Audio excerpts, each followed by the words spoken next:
Keluaran pasal 12 ayat 33 sampai 36. Orang Mesir juga mendesak dengan keras kepada bangsa itu, menyuruh bangsa itu pergi dengan segera dari negeri itu. Sebab kata mereka, nanti kami mati semuanya. Lalu bangsa itu mengangkat adonannya sebelum diragi, dengan tempat adonan mereka terbungkus dalam kainnya di atas bahunya. Orang Israel melakukan juga seperti kata Musa. Mereka meminta dari orang Mesir barang-barang emas dan perak serta kain-kain. Dan Tuhan membuat orang Mesir bermurah hati terhadap bangsa itu sehingga memenuhi permintaan mereka. Demikianlah mereka merampasi orang Mesir itu. Baca juga Markus pasal 12 ayat 41 sampai 44. Hati yang terdorong bagian kedua. Saudara-saudara, hati yang terdorong adalah hati yang bisa menimbang. Ada pertanyaan alamiah yang muncul ketika kita membaca perintah Allah kepada orang Israel untuk memberi persembahan mereka berupa emas, perak, tembaga, kain ungu tua, kain ungu muda, kain kirmisi, lenan halus. Orang Israel tadinya adalah budak yang dilepaskan dari perbudakan Mesir. Mereka berada di padang belantara tanpa adanya akses kepada sumber daya apapun. Dari manakah mereka mendapatkan semua emas, perak, dan lenan halus ini? Jawabannya adalah Allah yang menyediakan bagi mereka. Ketika mereka akan meninggalkan Mesir, orang Israel diperintahkan untuk meminjam. Kata ini hanya berarti meminta, tanpa menyiratkan makna modern tentang pengembalian barang yang dipinjam itu dari orang Mesir berupa barang-barang emas dan perak serta kain-kain. Allah adalah yang menggerakkan orang Mesir untuk memberikan barang-barang berharga mereka kepada para bekas budak itu. Dan ketika Allah memerintahkan agar bahan-bahan itu dibawa untuk kemah suci, Dia meminta umatnya untuk memberi secara rela kepadanya. Apa yang telah terlebih dahulu Dia berikan kepada mereka. Saudara-saudara, ini adalah perspektif yang sangat kita butuhkan saat ini. Banyak orang yang bangga dengan pemberian mereka, seolah-olah mereka telah melakukan sesuatu yang hebat dengan membawa persembahan dengan jumlah yang besar kepada Allah.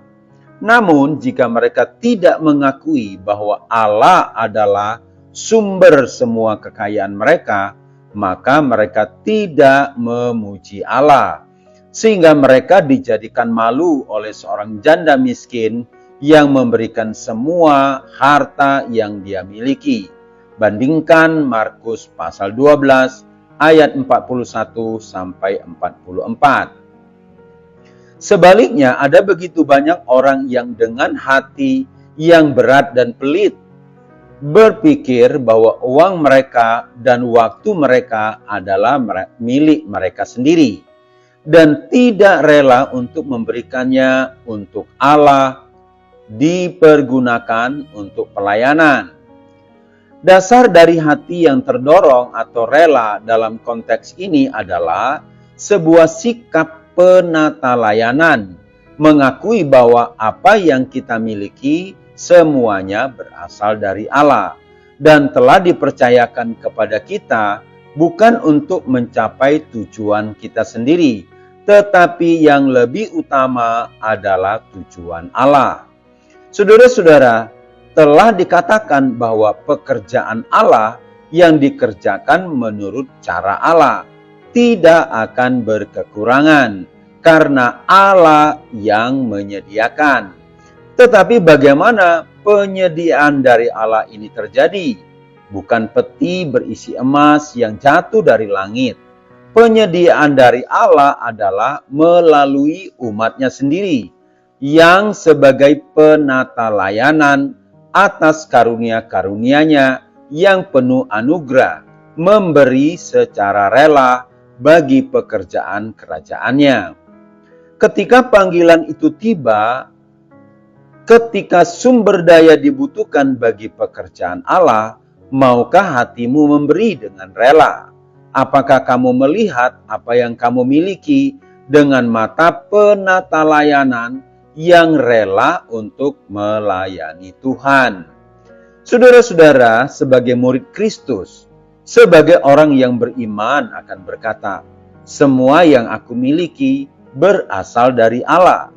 Kerinduan untuk melayani juga harus disertai dengan rela memberi. Pekerjaan Tuhan tidak akan berkekurangan, karena Tuhanlah yang akan menyediakan.